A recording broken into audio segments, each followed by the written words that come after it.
Hey, bourbon brothers and sisters, what is in your glass today? Tonight, day drinking, night drinking, doesn't make a difference.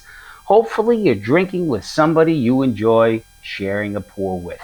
Today, I'm going to talk about Two Souls Spirits.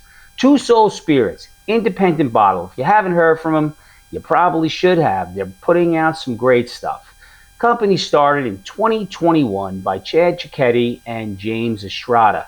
Chad is no longer there. He moved on to greener pastures, but he's still hoping Two Souls has continued to put out some great products. Now, there is Nancy Gentry, been in the field for a long time, does some marketing. She is on Instagram, and she is a bundle of energy and happiness. She is so thrilled when she talks about this product that you want to go out and grab some right in the screen. So hopefully I can get some enthusiasm for you and give you a little information about Two Souls. So Chad and James, the story goes, and I spoke to Chad, two friends, enjoyed whiskey, enjoyed bourbon, enjoyed hanging out together. So what they did is they wanted to form a company, but they didn't want to distill and they didn't want to source. So they came up with Two Souls, two people going out there, finding you the stuff so you don't have to, bringing it back to them, finding out their motto is the unique of the unique. As I said, back in 2021, we're in 26, so they've only been around for about 5 or 6 years. But the good thing about independent bottlers is they're going out to these little craft distillers all over the country. Florida, Texas, Wisconsin, South Dakota, New York, California, everywhere, but all craft. You may have heard of some of them. You may have heard of Middle West, Highwire, trying to think of some other ones, Finger Lakes, J. Henry and Sons, which they have right now. But then they have some smaller ones, Watershed, Wallshine, Black Farms. But they're going to these craft distilleries and picking out barrels. They're going to find the best of the best barrels. Now they bring them back to their location, which I believe is Wisconsin, but they're based in either Texas or Florida. They may have went from Florida to Texas, but I digress because it's really not that important to the story. So they grab the greatest barrels they could possibly find for you, for me, for everybody, because they want to bring you some unique opportunities to taste some stuff that you may not have had before.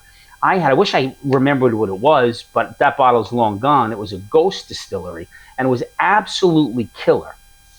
They're really putting out some great product. So the independent bottlers have the luxury of going out and picking the years. How many years have they been in the barrel? Are they going to take this barrel? Are they going to finish this barrel? Are they going to let it age some more? But really, they're just putting it in the bottle, hence independent bottlers. They had one that I had a sample of. I didn't get a bottle. Unfortunately, sold out in about 30 seconds. I can't even remember the name of it, but the nickname was the Grape Ape. I'll tell you what, this was 10-year hazmat, and it tasted like Grape Big League Chew, which is, in my mind, was crazy because I didn't really believe it when they were saying it. But let me tell you about some of the bottles they have right here. And I have to put the greeting glasses on because old Mac is old, angry Irish Mac. This one's from South Carolina. This is the Highwire. 5 years, 121 proof. Outstanding. Notorious Cobb. This is the Lake Country Distilling. Don't know where this one is from. Oh, there it is, Minnesota. But all the information is on the front, and there's a story on the back. You just have to search it down in the bottle, but completely transparent. 127.7 proof. 8 years. Go to the next one. I have 6 bottles right now. This is a 6-year, 137 from Illinois, Rush Creek Distillery. Maybe some of you heard these, but 6 years, 137. Really good, that one, by the way. Then here's an American single malt whiskey, which I did enjoy. It's a 6-year, 125 from J. Carver Distillery. And J. Carver is in Minnesota, another Minnesota. Then we have South Dakota, this is Black Farms. Black Fork, not Black Farms. I correct myself. 6 years, 124. And here is the rye whiskey, Two Soul Spirits from Wisconsin, the Wallersheim Winery. I wish they put it... Hey guys, Karen, do me a favor. Can you put some black here? Because this gray on the white, very hard to read. 6 years, 126. So when I look at these bottles, the first thing that stands out to me is I do love the shape and the design. So they're not only putting them in a bottle, they're putting it in a bottle that looks aesthetically pleasing. And yes, I figured out how to word it aesthetically when I'm describing bourbon, at least the bottles. But for me, everything is a higher proof. Everything is aged 5, 6, 7, 8. As I said, the highest is 10 years. I think the independent bottlers in the future are really going to come into the scene and take this glut of whiskeys. Now, I believe that by 2028, the craft industry is going to be much bigger than it is now, even though it took a little hit last year. I do think they're going to fill a void because people are tired of paying secondary and overpriced for the legacy brands. We're tired of getting all the special labels, the allocations. But what's going to make us pay a little bit more to get something shipped? Because let's face it, we can't get the craft wherever we are. The distribution, the three-tier system stinks. As a distiller once told me, whiskey rich, cash poor, distribution is a tremendous issue. They focus on the local. However, this is not local. It's local to an area. You can go pick it up. So they go on there, quality bottles. They want you to learn a little bit. As I said, everything's on the back.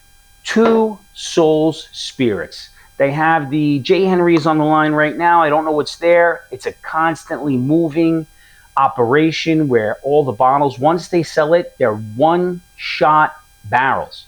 So not only are they single barrels, they're single barrels for a single time, for a single purpose, coming from a single distillery.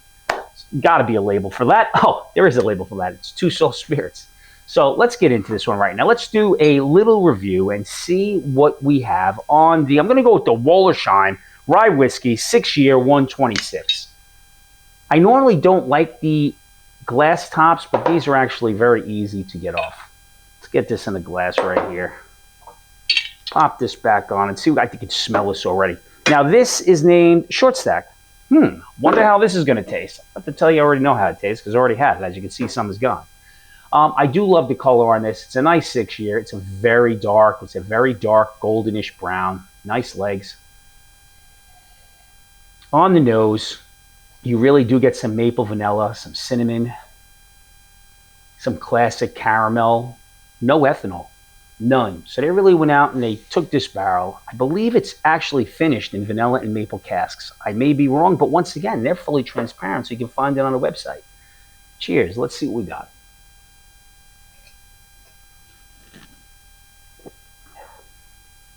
Yeah, this is definitely maple, vanilla, nice balance. You do get that rye spice coming up and down, a little bit of heat on the back. This is absolutely delicious. I'm going to warn you, Two Souls usually drinks a dot hot. So for 126, this has got a nice tight finish, little heat to it. I'm going to tell you something right now. If you haven't tried Two Soul Spirits, you haven't heard of Two Soul Spirits, I'm going to leave the link in the bottom. Check out the website. Great people doing great stuff, bringing you the bottles so you don't have to look for them. And then I'll try the bottles so you don't have to try them. I can tell you if they're good or bad. But I'll tell you, people who know me, this is absolutely damn delicious. Cheers, everybody. Now find the people you love. Give them a hug. Tomorrow's no giving. It's better to drink with great people than to drink by yourself.